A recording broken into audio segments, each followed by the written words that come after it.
you are. But God loves you too much to allow you to stay that way. And as we obey Him, He blesses us. And He makes our lives beautiful, at least from the inside out. I just started reading in Genesis. It's interesting. I was finishing up in, Jude and 1 John and 2 John. And when I was doing my quiet times, and I was in Peru, that's where I was. And I just starting in Genesis, and so you have the creation. It's interesting. I wonder why God allowed this stuff to be recorded. You have the creation. Then you have the creation of man. You have the fall of man. And so one of the first things he wants to get through in the book was this issue of giving, a sign of worship, with Cain and Abel. I wonder how much are we supposed to catch on?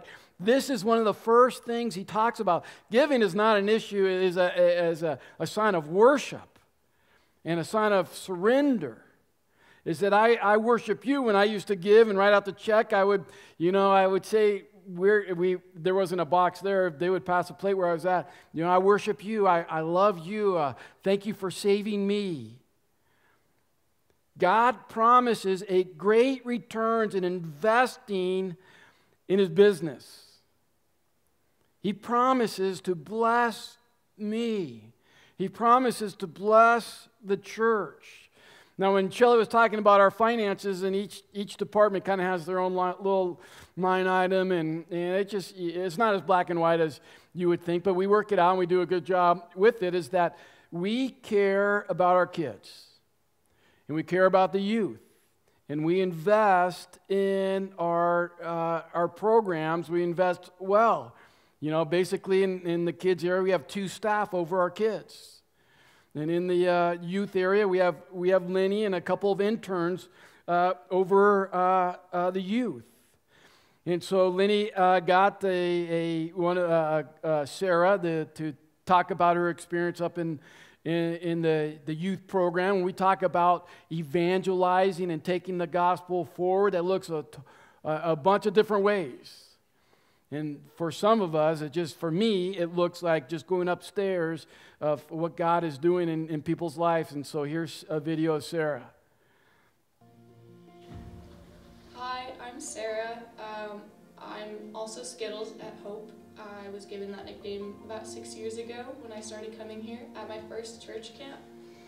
I was never really close with the churches I had gone to before. My mom was a youth pastor throughout my entire childhood, but I never really gained a family in the church. It was kind of just someone sitting in a chair listening to a lesson. Then I came here, and I went to the youth group, and I had people who instantly welcomed me, instantly wanted to know about my week and how my life was and what I was interested in. And I gained something I really never had before, which was a family and a community to fall back on. And I really had something that I had never been given before, and I know that it's something that affects everyone who goes to that life group. You're given something you can't find anywhere else. For example, when I was in the hospital in October with a life-threatening injury, I had people walking in my door from Hope all the time. They were bringing me prayers and food and coloring books and stuffed animals and anything that would make me feel better. I was on bed rest for a month and a half, and the Sunday I first got home and I was really sad, I texted Elena, and she brought so many people to my house and surprised me, and then we all went to the park the Sunday I could get back. It was something I never really would have had without Hope, and it's really just a community that they work really hard on, and they give you support systems. It makes you want to invite people. It makes you want to bring your friends so they can experience it too. You grow a lot through those people and through God in this place. So it's something you really support through Hope. And so because of your giving and my giving is that we're able to support these ministries that are changing lives, and that is good news to me. Before I get to my third point, I got a Joyce couple quotes here. Joyce Meyer. I will never forget this. I went and threw myself across my daughter's bed, and I cried and cried and cried and cried because I felt like that I had been so faithful and that there is no financial breakthrough for us. You ever have one of those days where you are tired of hearing everybody else's testimony? But I made a decision that day, and I think we all have to come to this point in many different areas of our life. And as I laid across the bed and cried, when I finally got done crying, I said out loud, it was my declaration, God, I'm going to tithe and give offerings until the day I die, whether I ever see anything from it or not. And you will know what? From that day forward, we began to prosper and increase. And I believe with all of my heart that was a test for me. God's promises great returns in investing in his business, in his kingdom. 2 Corinthians, like you see the blessing of heaven, and the second greatest blessing we see is the use of our finances. 2 Corinthians, and God is able to make all grace abound around you. Not your boss, not your spouse, but God is able to move beyond what we can imagine so that having all sufficiency in all things at all times, you may abound in every good work. As it is written, he has distributed freely, has given to the poor, his righteousness endures forever. He who supplies seed to the sower and bread for food will supply and multiply your seed for sowing and increase the harvest of your righteousness. You will be enriched in every way, to be generous in every way, which through us will produce thanksgiving to God. God designed his business to be supported by us financially. God promises great returns when we invest. The last thing is my family is an investor in the kingdom because we believe heaven is a real place. Now, when I'm talking about my family, I'm talking about my wife and I. My kids are part of my family, but they're out of the house, and they give the way they, between them and God. And I don't know how they give, but I know they give. But in my house, they were taught to set money aside, to give to the kingdom of God. And in my house, they were taught is no consumer debt, to stay away from consumer debt. Consumer debt is not your friend. And then you live off of the rest, and it's their challenge to go forward. But for Steph and I, it's been an interesting household lately. She has a double ear infection, and she might be her second service. And I don't know what the heck you would call me, is just messed up. You know, and my family, the biggest reason why God would want us to invest is because we want to see people go to heaven, because heaven is a real place.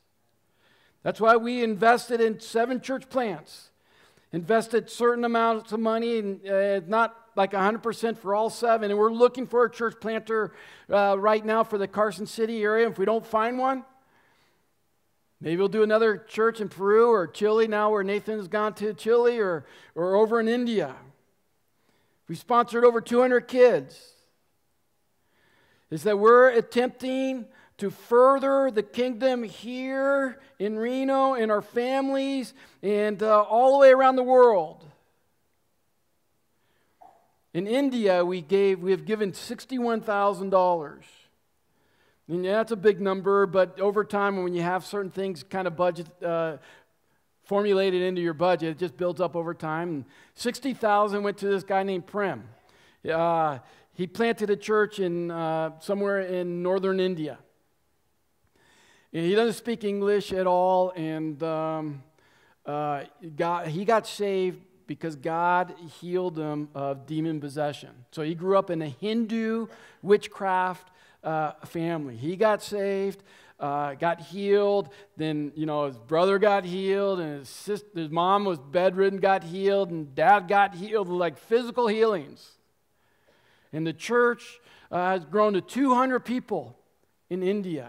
And the last day in 2018, their church service, 60 radical Hindus came and just disrupted the church service and wrote a bunch of Hindu gods on the walls. And so now they've been meeting in groups of 30. Now, just to what I learned about India in the short time is that when it gets to court, the courts protect the Christians. But until it gets to court, is that nothing really protects the Christian until it gets to court.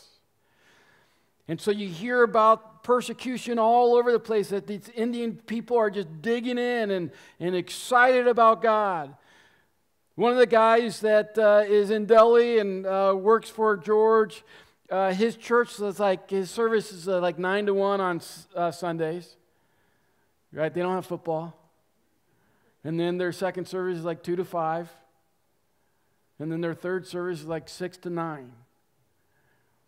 And that's how the church looks like in India. Now, one of the thousands of dollars, we bought someone a motorcycle, a pastor, an assistant pastor, a motorcycle. And he's in southern India. And my interpreter, he actually spoke good English, but the guy that was there, we were having this discussion, he says that's where missionaries go to die. And they're starting to make a dent, is that the Christianity is starting to take root there.